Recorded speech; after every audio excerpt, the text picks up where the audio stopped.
Jadi Pak Prabowo Subianto mendapat kenaikan pangkat 1 bintang menjadi jenderal penuh, yang tadinya legend menjadi jenderal penuh pada hari Rabu tanggal 29 Februari 2024.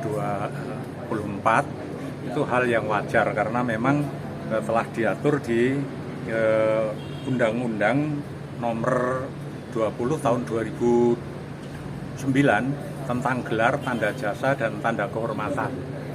Nah, sebenarnya bukan hanya Pak Prabowo yang pernah mendapatkan gelar tersebut, tapi kalau kita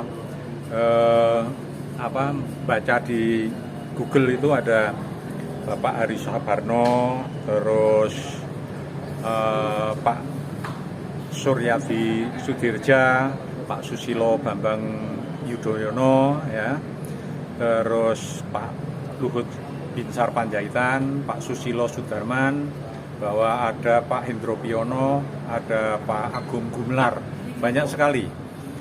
Bahkan putra-putra terbaik, kalau tidak salah ada 3 yang oleh pemerintah, oleh kepala negara, ya, kepala pemerintahan mewakili negara memberikan anugerah atau bintang kehormatan, yaitu Pak Soeharto adalah menjadi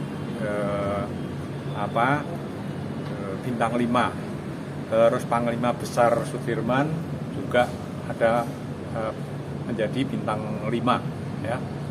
Ada juga Ahana Sution, itu yang telah berjasa. Jadi kalau ada pro kontra adalah wajar, apalagi ini tahun politik di mana Pak Prabowo telah memenangkan kontestasi politik, yaitu berdasarkan quick count hampir menyentuh angka 60%. Pada tanggal 20 Maret ini nanti akan diumumkan secara resmi real count, dan pasti tidak akan meleset, tidak akan jauh-jauh persentase antara perolehan suara antara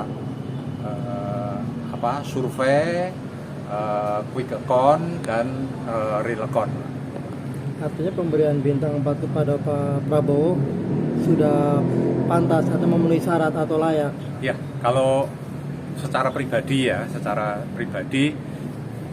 itu sudah pantas dan layak, karena semua itu pasti ada yang mengusulkan. Dalam hal ini Mabes TNI, ya, berdasarkan rapat pimpinan TNI Polri, ada usulan sebelumnya, lalu Presiden Jokowi menerbitkan kepres tentang pemberian pangkat kehormatan.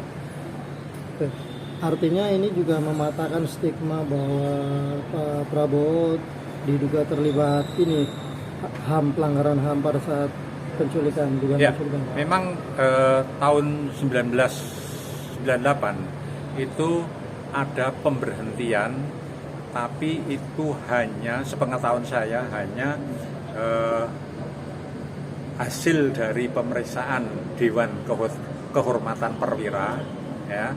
Lalu itu membuat semacam rekomendasi, tapi tidak ada lalu ada putusan presiden atau ada keputusan-keputusan yang menyatakan bahwa Pak Prabowo itu dipecat tidak dengan hormat. Itu tidak ada. Jadi Pak Prabowo diberhentikan dari dinas keprajuritan. Perlu diingat juga, Pak Prabowo juga tidak pernah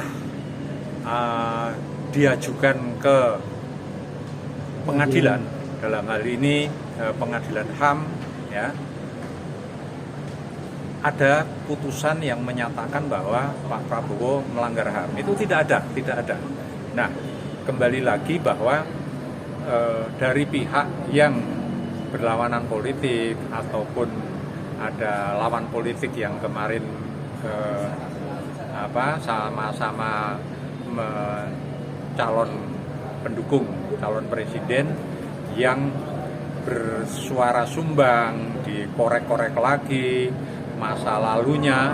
Padahal Pak Prabowo sendiri kan pernah juga menjadi calon wakil presiden pada saat Megawati juga mencalonkan diri sebagai presiden.